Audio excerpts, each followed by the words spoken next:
Sa mga kapiksi natin na may negosyo or mga negosyante, talagang nakikita natin na lalong nagbo-boom or nagbo-bloom yung sales nyo, guys, no? So this will bring in more money, lalo na kung meron kayong partnership, collaboration, guys, no? So, lalo na kung, let's say, for example, baka it's either kahit nag-online selling kayo or may physical shop kayo, try nyo, no, na makapag-collaborate with other people, mag-endorse, ganyan.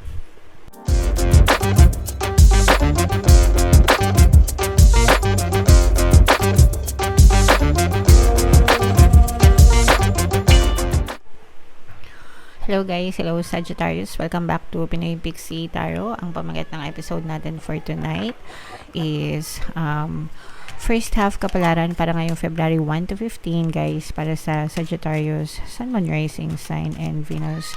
Unahin natin tong deck na to, mga kapiksi. Tingnan natin yung mga mensahe sa inyo or yung mga paparating sa inyo, guys. Pwedeng positive, mga kapiksi, pwede ring negative, guys. So, this is both negative and positive. Unahin natin yung sa negative, mga kapiksi, no? For some of you, excuse me, parang feeling nyo merong pabigat sa buhay nyo, mga kapiksi. Pwedeng may mga disturbance na kumbaga balakid, no? Balakid disturbance na-experience kayo. So, kumbaga, parang imbis na magaan sana yung buhay nyo, imbis na tuloy-tuloy yung progress nyo, for some of you, pwedeng nagkakaroon ng delay, pwedeng nagkakaroon ng umaagaw ng energy nyo, ganyan, nadidistract kayo.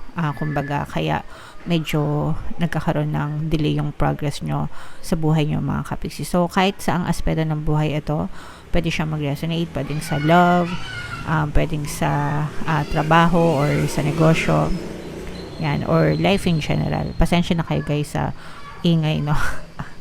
May mga dumadaan na sasakyan at saka mga bata. Nandito kasi ako sa baba, so medyo malakas, medyo maingay. So yeah, but kalma lang, mga kapiksi, no? Huwag tayo masyadong magpa-stress sa mga gantong klaseng disturbance. Balik lang ulit sa dati, kalma lang, okay? Pakalmahin yung isipan, relax, no? And kung nadapa, pahinga muna, and then bangon na lang ulit, mga kapiksi.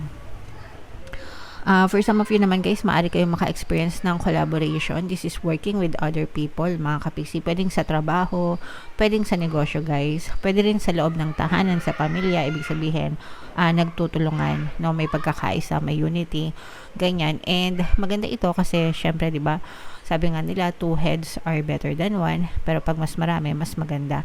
At saka, sabi din, di ba, if you want to go faster, go alone. But if you want to go farther, work with other people, mga kapiksi, kasi mas malayo talaga yung pwede natin marating kapag we cooperate with other people, kasi syempre meron tayong kanya-kanyang strengths, di ba? Meron din tayong kanya-kanyang weaknesses, so pwede nating i-utilize yung strengths ng bawat isa para magtulungan, mga kapiksi, and maging pabor para sa lahat yung sitwasyon, okay? And for some of you naman, guys, no, parang yung iba sa inyo nagkakaroon ng mga promises, mga promises, mga kapiksi. Eto, guys, parang feeling ko pagpapanata ito, no, promise mo kay universe or kay God, ganyan, na kapag ginrant yung wish mo, kumbaga parang exchange gift, guys, no? May hinihiling ka kay universe, may pinagdadasal ka kay God, tapos kapag pinagkaloob sa'yo, yung meron kang pinapromise na kapag binigay niya yun sa'yo, meron ka ding promise sa kanya. So yeah, it's a vow between you and God, or the universe, mga kapiksi. Okay, so yeah, comment down below, Sagittarius, yung feeling nyo, nakaresonate kayo dyan sa mga messages na yan.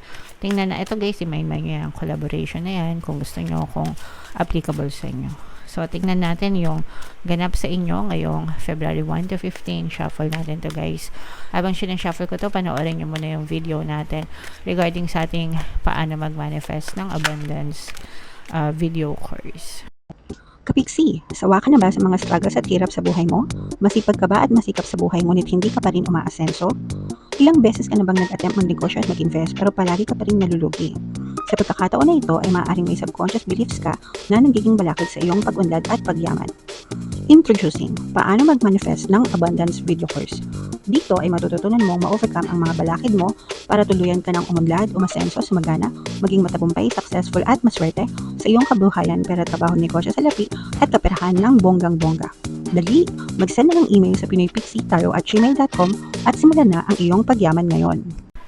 Alright, so sa lahat ng gusto mag-avail ng course guys, yung promo natin ngayong January, magbibigay tayo ng 10% discount until January 31 guys. Kaya mag-avail na kayo, and meron din tayong another course, paano mawala ang third party at magkaroon ng harmonious na relationship para mawala yung mga sabit sa relasyon nyo guys. 10% discount din yan, and abangan nyo yung upcoming course natin, paano pabalikin si ex, revised breakup guys. So upcoming sa February, abangan nyo mga kapiksi.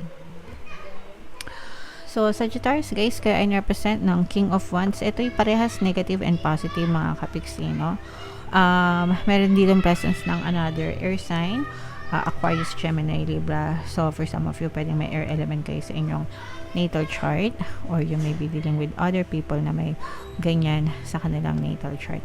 So, unahin muna natin yung mga negative guys, no? Kasi for some of you, ito yung mga burdens na sinasabi natin guys, mga pabigat sa buhay nyo, kasi for some of you talagang sobrang evident to, no? Medyo malakas talaga yung energy na medyo maraming kayong obligasyon, or ano ba, hindi ko makuha. Medyo marami kayong obligasyon, or parang feeling nyo marami kayong pasan sa dibdib nyo, maraming pabigat, no? Eto guys, parang feeling ko hindi ito pabigat na in terms of tao lang, pero more on responsibilities. Tapos parang nagpapatong-patong din yung mga negative na iniisip nyo, yung mga overthinking. Ito guys, resulta ito ng overthinking na nagpapatong-patong sa isip nyo, na nagiging burdensome siya for you guys. And syempre guys, kapag ka nag-overthink talaga kayo, pupunta yan sa stress and anxiety mga kapiksi. Kaya iwasan nyo talagang mag-overthink mga kapiksi, para hindi lumala yung stress nyo guys, okay? And for some of you naman, pwede rin dahil dito sa mga for some of you kasi guys, baka meron kayong ma-experience or na-experience na may mag-traitor sa inyo, lalo na pagdating sa pera mga kapiksi. Okay, so pwede kayong matakbuhan sa pera, or hindi mabayaran sa pera. Baka meron kayong mga pinautang dati na hirap kayong singilin ngayon, no? Lalo na kung kailangan nyo. Tapos yung iba pa parang kapag sinisingil nyo na, binablock pa kayo, no? Tapos sila pa yung galit sa inyo. Okay, so sa mga ganun guys, sa mga naka-resonate, sa mga may utang sa kanila, gumawa ko ng subliminal para makabayad ng utang. So pwede nyo pakinggan yun mga kapiksi, and marami na rin yung success stories na nabayaran sila ng utang. So tiyagain nyo lang, and ipagdasal nyo rin na sana magkapera na yung mga nangutang sa inyo para mabayaran nila kayo. Okay, so yan yung mga nakita natin sa negative. Sa positive naman guys, this is the energy of tagumpay, no?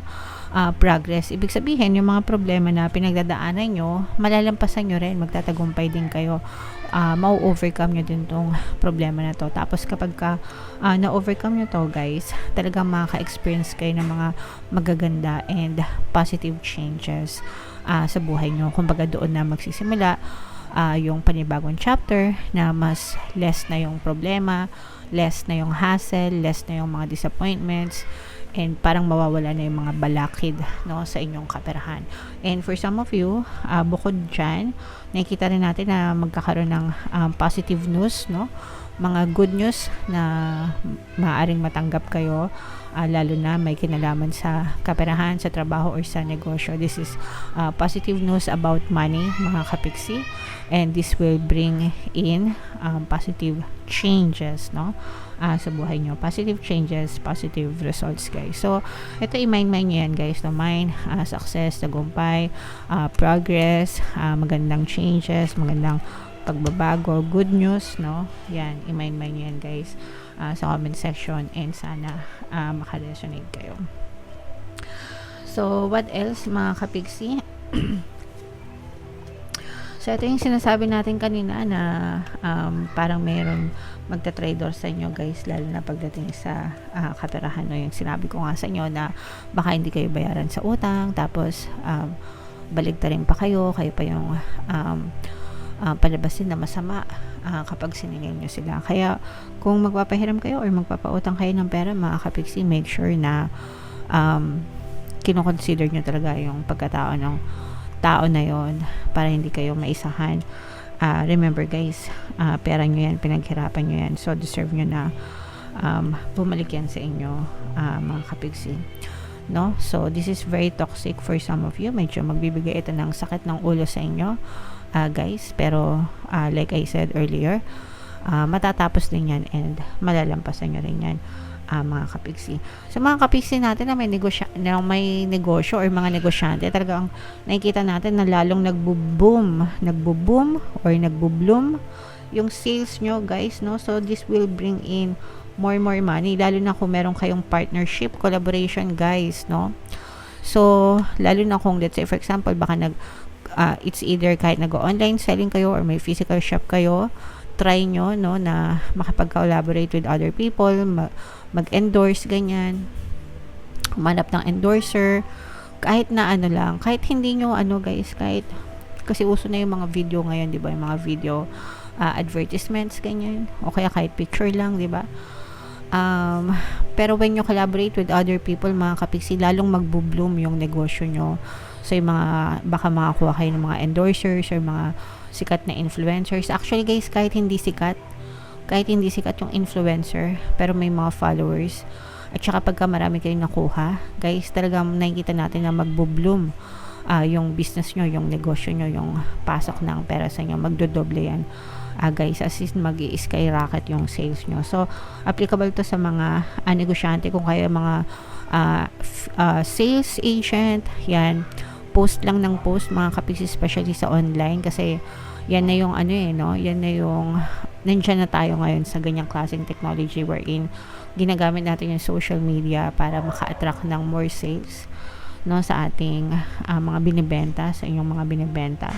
So i-utilize nyo, gamitin nyo yung social media sa maayos, sa kapaki-pakinabang na paraan, wag puro bash.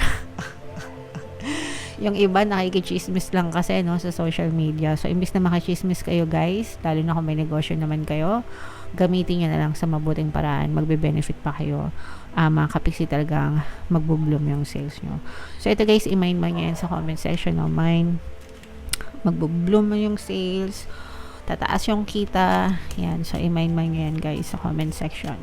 Bunot lang tayo ng isa pa dito, guys. Tingnan pa natin yung additional message for you, Sagittarius. Ayan, no, career transition, nagkakaroon ng pagbabago sa career nyo. Syempre, nagkakaroon din ng pagbabago sa kitaan nyo. Your life purpose is triggering a blessed career change. Sabi ko nga sa inyo, guys, merong good news kayo, diba, sa kaperahan, na magdadala ng positive changes para sa inyo. So, pwedeng nagka-career transition kayo, no? Ibig sabihin, naglilipat ng trabaho or nag-iiba ng source of income, and this will definitely bring positive change, magandang resulta sa inyo in the future, guys. So i-mind nyo na yan sa comment section, okay? So comment down below, Sagittarius, if feeling nyo nakaresonate kayo for more tarot readings para sa inyo. Ito yung playlist natin. Ito naman yung ating success stories ng paano mag-manifest ng abundance video course. Click here to subscribe, guys. Ito yung ating mga pampaswerte subliminals. Thank you for liking, sharing, and subscribing. See you again next time. I love you all, mga kapiksi. Have a nice day. Bye-bye.